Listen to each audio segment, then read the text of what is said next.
Another exciting day with another beautiful lady here, Dr. Tonia Winchester. We're going to talk about great things about healing, about holistic medicine. Be with us till the end. And if you have any question about your health issue, please join us.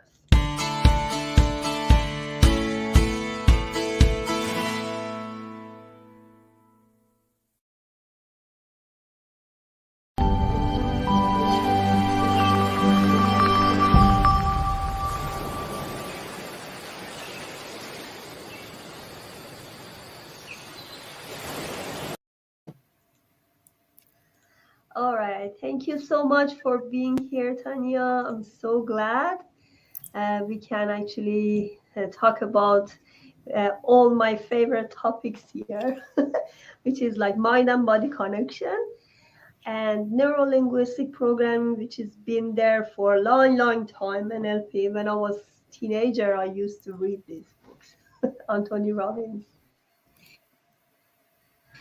Yeah, wonderful. I'm so So happy to be tell me here. about Thank you. yourself. You are a naturopath doctor and also an NLP practitioner.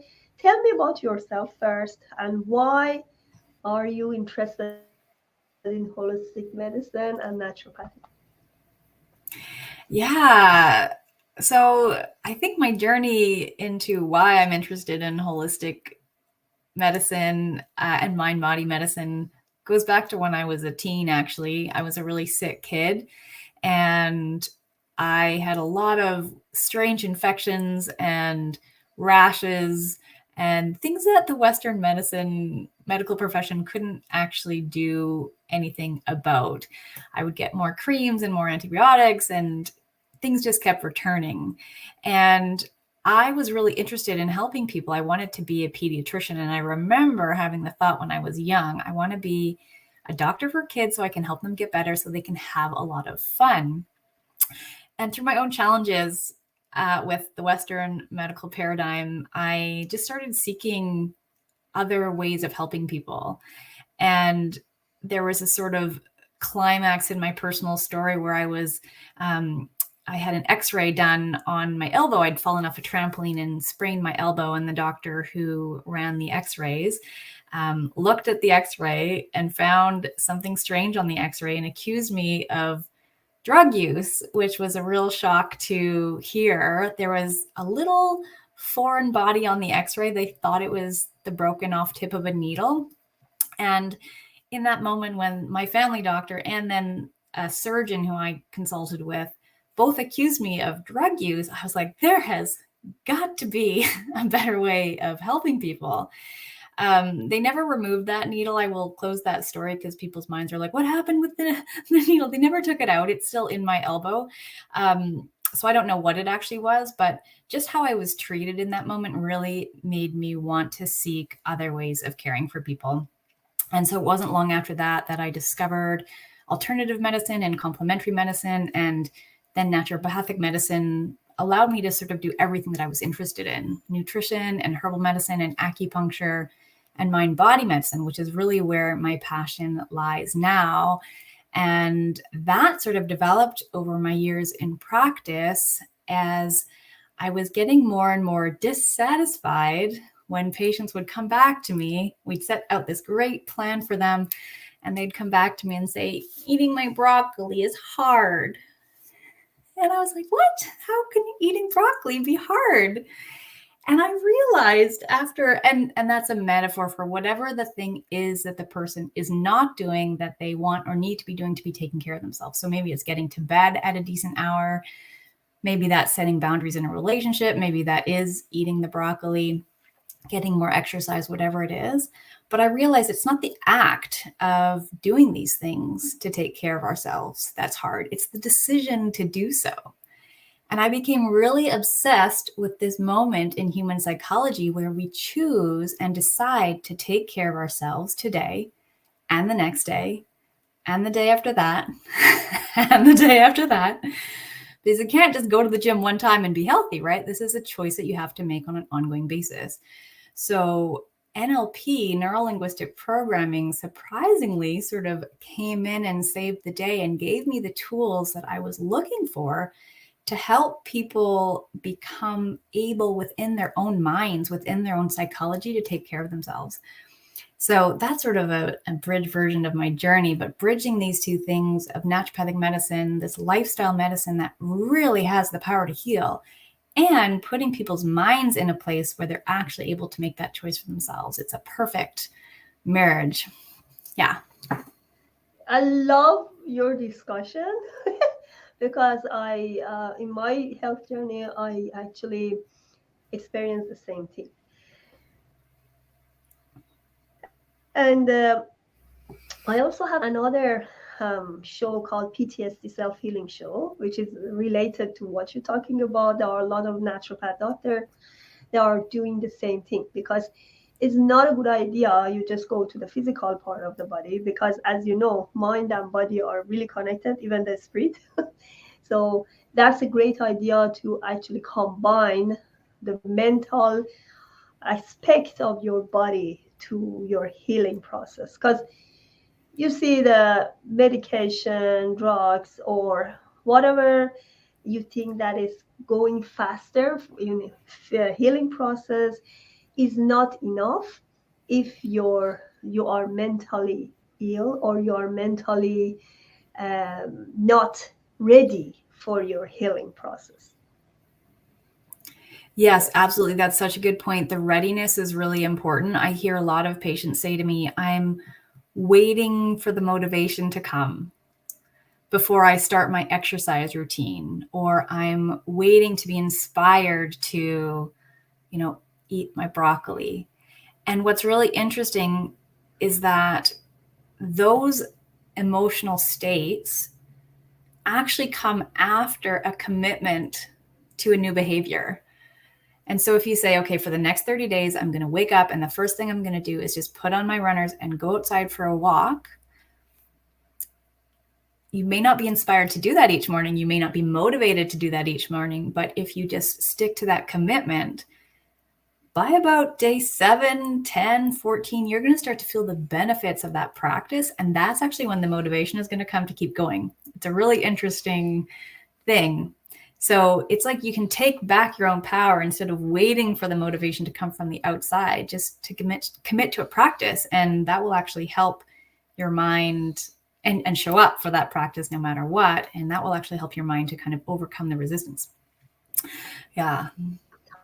Anya, give me some examples of NLP techniques which help you and your patient to go better in healing. Yeah.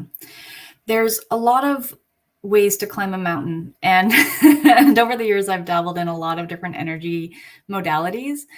And as you were kind of saying, there's different levels of the body and different levels of healing. My favorite place to work is at the mental body. And just to give a quick sort of description, we've got our physical body, or our the stuff that we can touch and feel and see. And then we've got an energetic body, which is where things like acupuncture and the chakras sort of fall into that category. And then we've got our mental body, and that's the place where I really like to work. And the cool thing is, when you work from the higher levels, there's a downstream effect. So as we work on the mental level, we get an effect on the energetic level, and we get an effect on the physical level. So my favorite ways of working on the mental body are tools that have been derived out of NLP, or neuro-linguistic programming, which, for the listeners who don't and watchers who don't know what that is, it's basically a system of communicating with the unconscious mind to affect really positive change. And when we use these techniques, one of the ones I use is called timeline therapy, even some hypnosis and hypnotherapy, we actually allow the unconscious mind to sort of unpack what was keeping it stuck. Maybe there was old, as you mentioned, traumas. Maybe there was old emotional events that never were really resolved or integrated. Maybe there are limiting beliefs or limiting decisions that are actually blocking the body from going back into healing mode. So we can use these ways of communicating with the unconscious mind to really easily and effectively and gently and safely unwind. It's like repaving the neural pathways in the mind.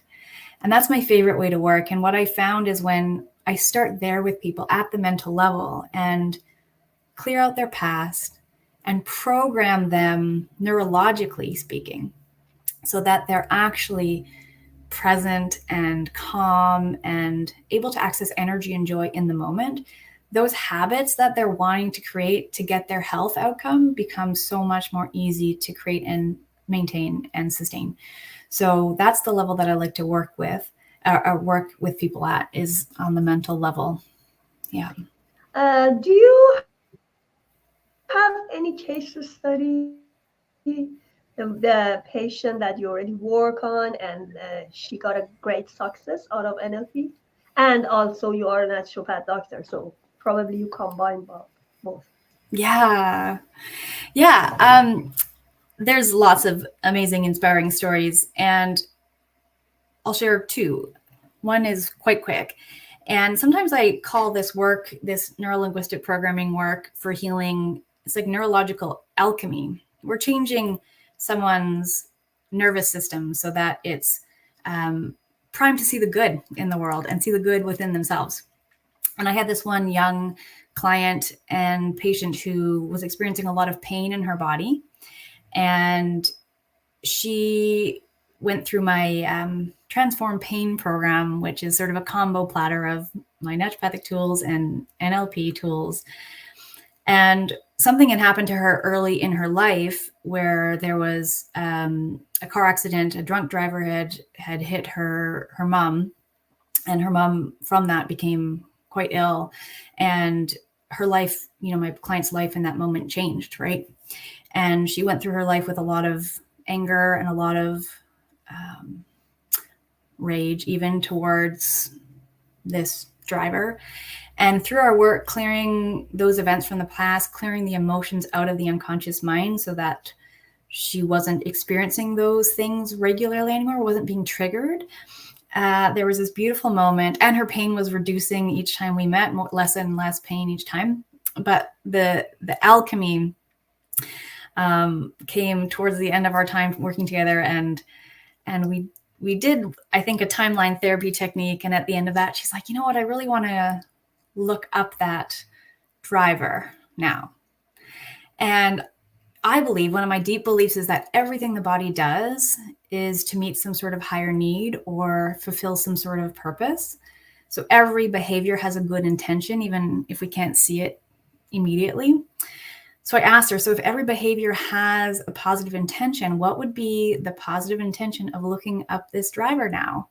And she just said, I just want to see if he's okay. And I was just like, her heart has healed.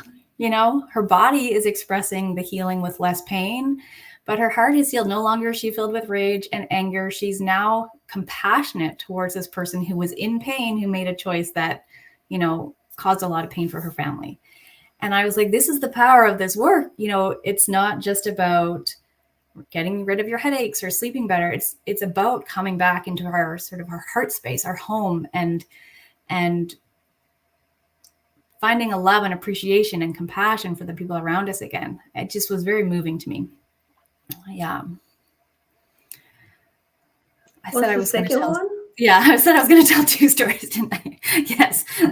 So the second one was also a young woman, also with pain. It's a really interesting place for me to work with people is because emotional pain and physical pain actually show up in the brain in the same place. They're very linked.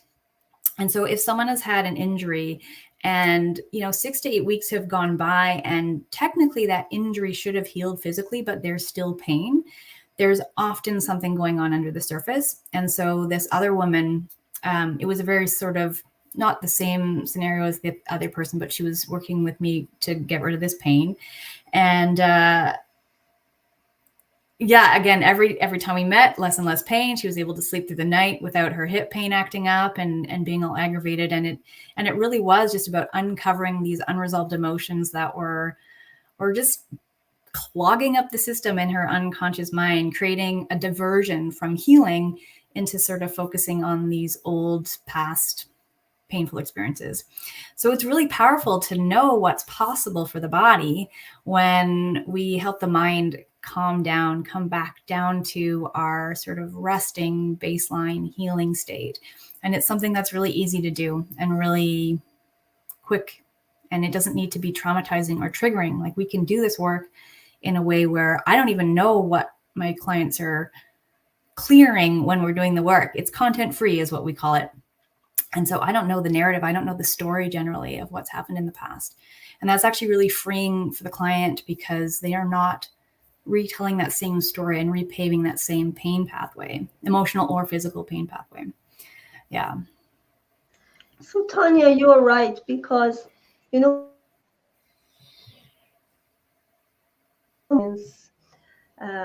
had an accident. Somebody robbed my car, treated me with knife point. That's like Hollywood movies. But that accident was very traumatizing for me. For some time, I couldn't, because I also had physical injury. He threw me out of the car. I had back pain. For 6-7 months, I couldn't even think about that person. So I tried to pray and heal my heart first. Yeah. But as you said, in some therapies I see they try to bring that accident over and over and over again. I think in the beginning it's not a good idea to have that accident repeated in your mind. You try to distract yourself in the beginning to just doing something more productive, something that builds your body and your brain again. And then when you are ready to repeat that accident. Because for my experience, I just see that after sometimes when I try to give him to God and then surrender everything gone. And I didn't even think about him as like very bad accident or traumatizing. As you said, yes, it's not a good idea. In the beginning, you just try to remember that accident over and over again. And it's even worse for people who are losing their child or something more powerful, something that is not really easy. Just get it away. Like, it's not easy. You cannot be happy at the same time when you lose something that much big and valuable. Yeah, the old, adage in neuroscience, the nerves that fire together wire together. So the more we share or think about, talk about our past pain, the more those neural pathways just are going to start firing, and those synapses get more connected and more involved. And I always think of this analogy of, if you're walking on a really well-worn path, say there's a public park and the path is well groomed and it's fairly level and fairly comfortable and safe, and it's wide, and you don't have to touch other people, and you don't have to touch the bushes. And that's sort of our old pain pathways that have just been walked and walked and walked and walked, or fired neurologically over and over and over again. And then up over here is this little deer trail that's like narrow, and it's up a hill, and there's bushes that are poking, and maybe it's dewy, and maybe there's creatures or animals. And if we start walking up that pathway, eventually that one is going to become more comfortable and more worn and easier. And it's kind of going back to that idea of like making a commitment and doing a habit regularly in an ongoing way. Those neurons, those nerve pathways are going to start firing and wiring together. So if we can focus on, what's good, positivity, peace, getting our bodies back into that calm aspect of our nervous system, the more we do that, the more we practice that, the more we're going to be able to go back into healing mode. So a lot of my work is actually about helping people spend most of their day in what we call rest and digest mode, or the parasympathetic arm of the nervous system, instead of being in fight or flight, revved up sympathetic nervous system. So my goal is actually to help them spend as much time as possible in that rest and digest and heal mode, paving that pathway up the hill so that it becomes the normal, more comfortable route to take. Amazing, amazing. So that's a dog. Sorry. So I want to know about your website, ToniaWinchester.com. What do you have there?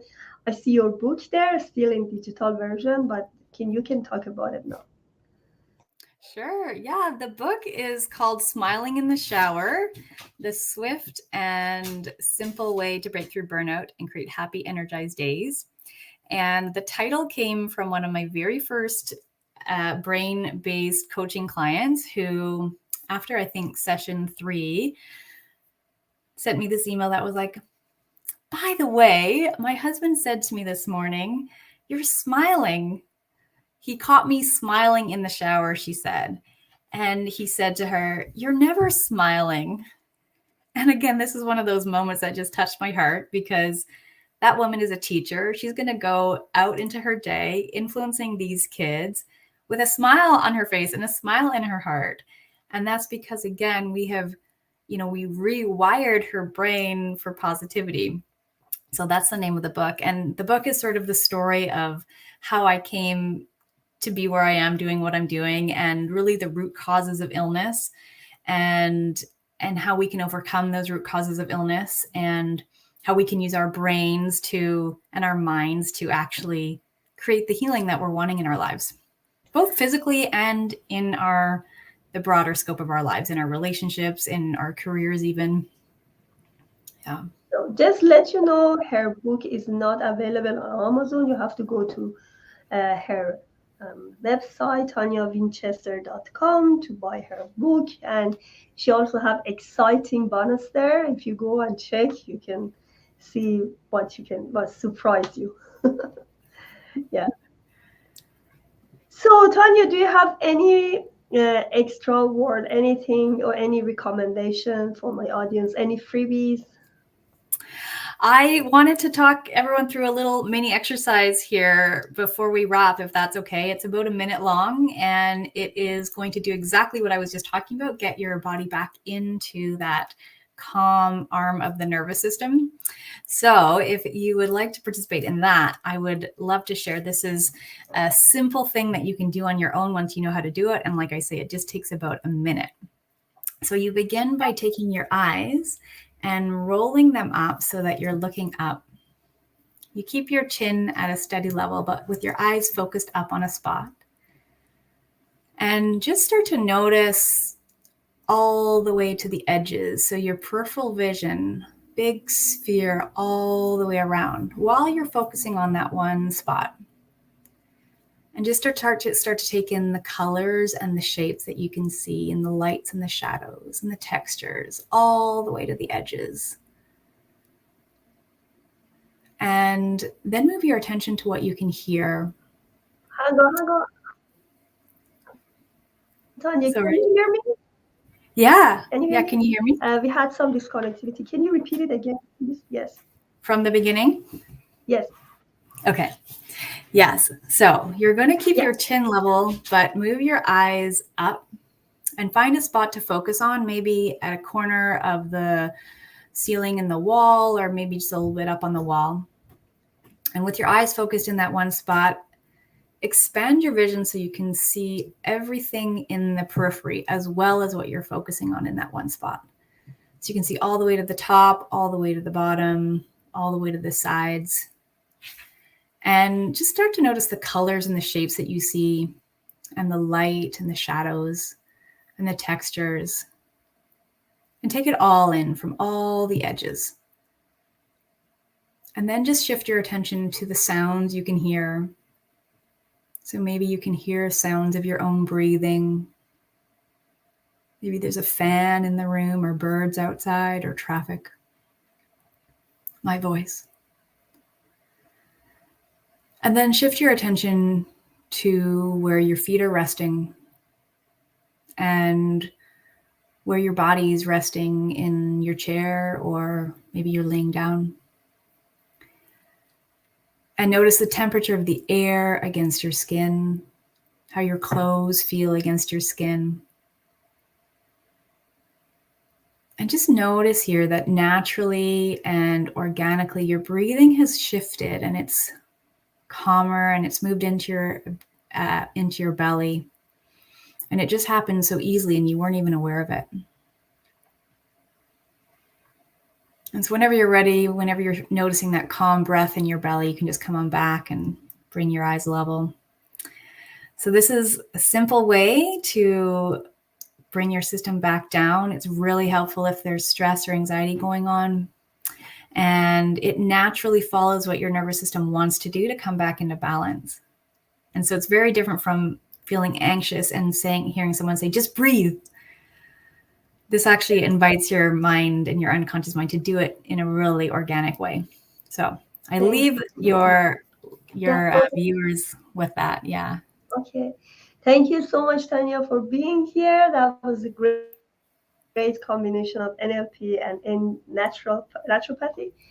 And hopefully my audience also enjoyed. Thank you so much. Hopefully I can have you for more and more shows here. I would love that. Thank you so much for having me. And I hope everybody has a wonderful, delightful day today. Please subscribe to Quantum Calhoun Transition channel and order my book, The Gap, in Amazon. Thank you for watching.